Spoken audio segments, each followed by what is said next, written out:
Okey, soalan nombor 5. It is given OP. Ni soalan vektor jugalah. Korang vektor tolonglah jawab. Vektor senang, agak senang, sangat senang untuk you all dapat markah free.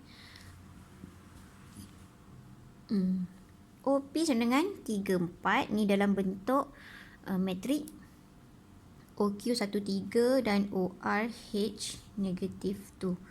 Biasa dalam matrik ni memang kita akan bermula dengan O. Maksudnya ni titik P. Titik P. O ni adalah yang dari origin. Ni O.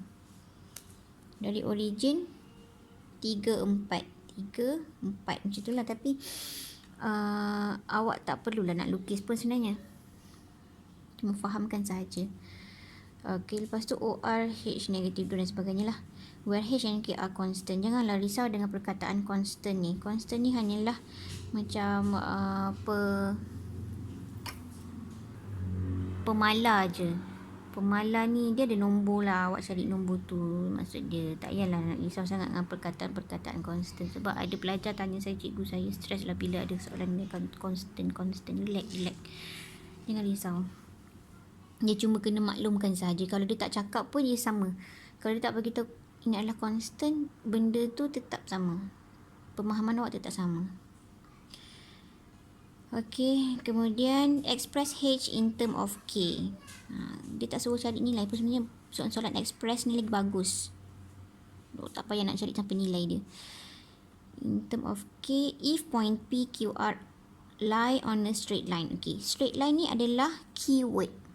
Di mana bila dia kata straight line, dia main peranan dengan lambda. Ingat tak lambda yang kita belajar dulu, formula-formula tu? Straight line ataupun parallel line.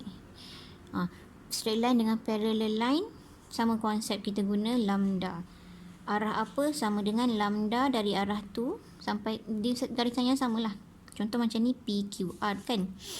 So kita ambil, awak ambil mana-mana pun tak apa, tak kisah. PR, kalau saya ambil PR sama dengan lambda QR.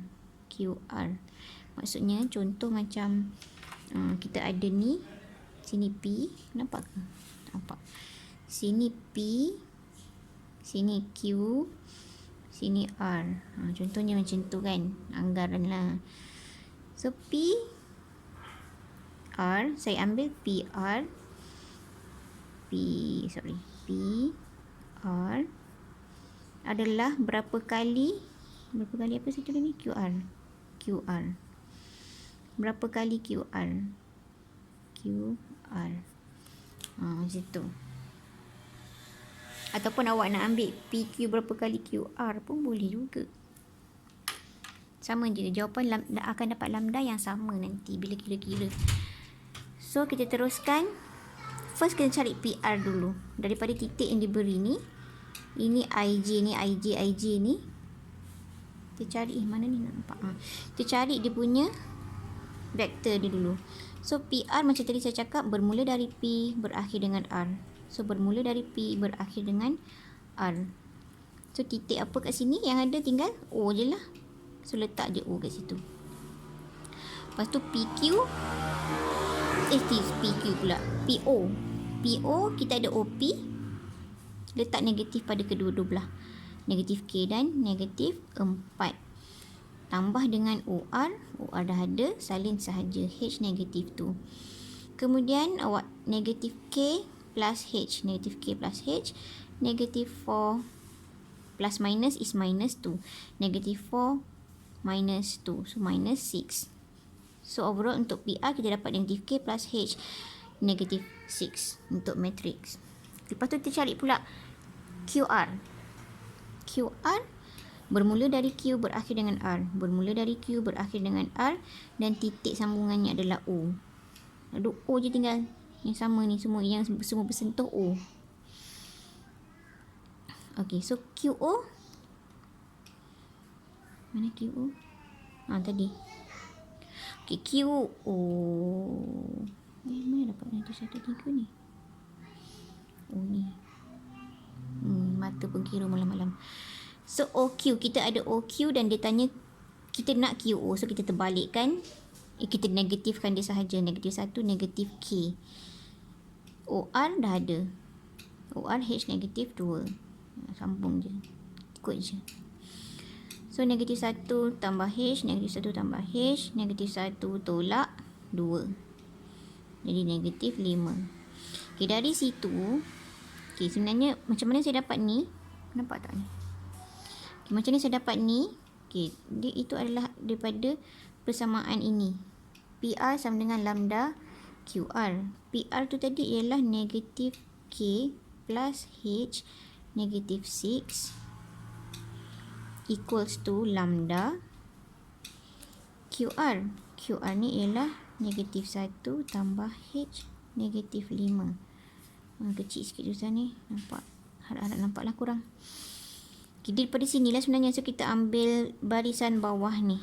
Ambil barisan bawah ni untuk dapatkan lambda dia. Sebab tak ada constant kat situ. Tak ada unknown. Jadi, kita ambil negatif 6 sama dengan ni darab ni dapat negatif 5 ni. Negatif 5 lambda. So, dari sini kita akan dapat lambda sama dengan negatif 6 per negatif dengan 5.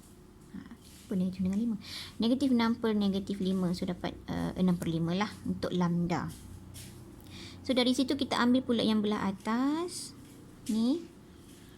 Yang kita keluarkan. Negatif K plus H equals to yang ni. Lambda dah dapat 6 per 5. Masukkan 6 per 5. Didarabkan dengan buat kurungan. Sebab ada negatif kat situ. Negatif 1 plus H. Kalau tak ada negatif pun buat je kurungan. Sebab dia melibatkan darab. Dan ada lebih 2 term kat situ. Okay, so daripada sini kita selesaikan. Kita jadikan H di hadapan. Selesaikan macam biasalah. Firstly, you kembangkan. Ni saya ulang. Benda simple-simple pun saya terangkan juga ni. Nampak tak? Nampak ke? Nampak ke tidak?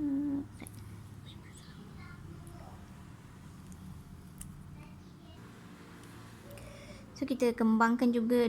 Kembangkan dahulu di sini. Jadi, negatif 6 per 5. Mana dia ni? Negatif 6. Oh, tak, saya tak kembangkan. Saya bawa ni semua, bawa naik atas. Ni bawah ni kan dia per. Ini kan didarab semua ni. Jadi kita boleh ambil terus. 5 ni bawa naik atas. Jadi 5, negatif 5K tambah 5H. Ikut sukalah korang nak buat macam mana pun. Janji konsep betul. Algebrik betul. Nak darab sini dah satu-satu pun boleh. Nak bawa ke sana pun boleh. Tak ada masalah. So, sini dah tak ada tadi. Jadi negatif 6 tambah 6 ni 6H. Tambah 6H. All kena buat sendiri baru nampak. So, kita tinggalkan H. 6H. Tolak 5H. Jadi H kat sini tinggal. So, negatif 5K tambah 6. Negatif 5K tambah 6. Macam ni je lah. Dah tak ada. Sebab dia tak ada unknown. Tak boleh nak tambah dah. So, H sama dengan. Saya terbalikkan semula. H sama dengan negatif 5K tambah 6. Ataupun kita terbalikkan jawapan akhir ni sebagai positif di hadapan. 6. Ni 6. Tolak 5K. Terbalikkan ni. Ni dengan ni. Negatif 5K. Okay, dah siap. H sama dengan 6 tolak 5K. So, ini adalah jawapan bagi soalan yang nombor 5. Express H in term of K. Nampak ke? Express H in term of K.